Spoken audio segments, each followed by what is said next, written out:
Омар радиаллаху анху көптеп үйленген және мына сөзді айтқан: "Ма тазавважу илля ли ажлил валад", мен ізгі ұрпақ қалдыру үшін ғана үйленемін деген. Яғни адам үйлену арқылы өзінің артынан ізгі ұрпақ қалдырады, дұрыстап тәрбиелейтін болса, олар оған иншалла көптеп дұға жасайды. Оның барлығы үйлену арқылы келеді. Пайғамбарымыз саллаллаху алейхи вассаламның бір сахабасы айтады: "Менің жағдайым нашар еді, мен өзімді Пайғамбарымыз саллаллаху алейхи вассаламға қызмет етуге арнадым" дейді. Бірде Пайғамбарымыз саллаллаху алейхи вассалам есігін қаққан кезінде Пайғамбарымыз саллаллаху алейхи вассалам: "Аля татазавваж", үйленбейсің бе деді.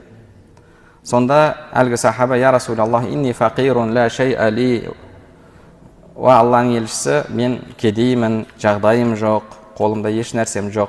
Ва анқати ан хидматик", және саған қызмет ете алмай қаламын деген кезде Пайғамбар саллаллаху алейхи вассалам үндемеді. Сумма аада саниян фаада ал-жауаб. Кейін Пайғамбарымыз саллаллаху алейхи вассалам оған тағы да сол сұрақты қойды, әлгі сахаба тағы да солай жауап берді. Кейін сахаба ойланады: Алланың елшісі маған ненің пайдалы екенін менен жақсырақ біледі. Менің бұл дүниемді және ақиретімді не дұрыстайды, не түзетеді, ол жақсырақ біледі деді. Жалпы енді осы жерде айта кететін нәрсе, өткенде бір бауырымыз осыны бір ескерту ретінде жақсы айтты. Негізінде енді қазақ тілінде дүние сөзінің мағынасы қандай мағынада, араб тіліндегі мағынасына ұқсас па, ұқсас емес пе? Жалпы араб тілінде дүние сөзі дуну деген сөзден шығады. Дуну деген бір жағынан адам жүрегіне жақын деген мағынаны білдіреді, екінші жағынан ол төмен нәрсе.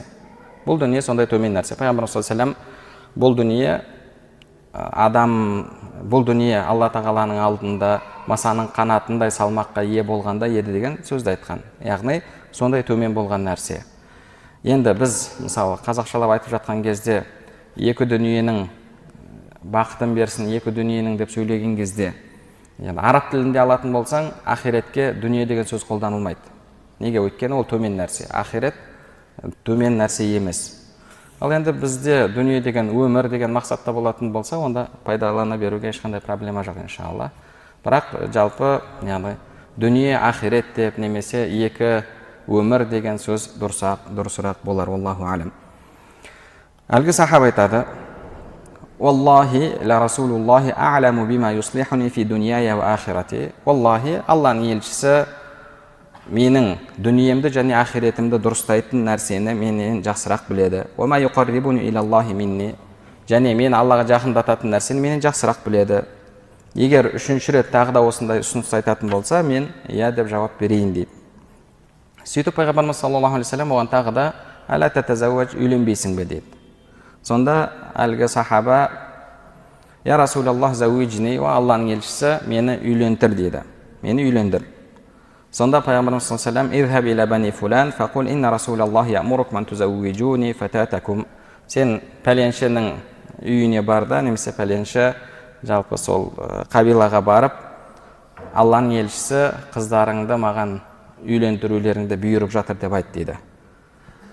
Әлгі сахаба айтады: "Фақулту я Расулаллах ла шай'a ли", "Ва Алланың елшісі, махр ретінде беретін менде еш нәрсе жоқ" деді. "Фақала ли асхабихи иджмау ли ахикум вазна наватин мин захаб". Сонда Пайғамбарымыз саллаллаху алейхи вассалам сахабаларға осы бір құрманың дәнегіндей алтын жинап беріңдер бауырларыңа деп айтады. Фажамау лаху. Сөйтіп сахабалар жинап береді. Фазахабу бихи илал қауми фаанкахух. Фақала лах аулим ва жамау лаху минал асхаби шатан лил валима.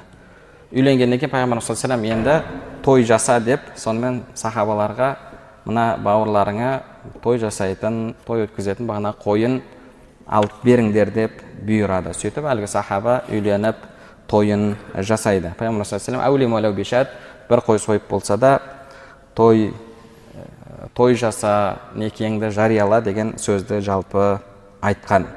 Пайғамбарымыз саллаллаху алейхи вассаламның осы ісіне де қатысты имам Абу Хамид ал-Ғазали рахматуллахи айтады: "Ва хада такриру ядуллу аля фадлин фи нафси никах". пайғамбарымыз саллаллаху алейхи вассаламның қайта айтуы некенің абзалдығын білдіреді деді. Некенің абзалдығын білдіреді.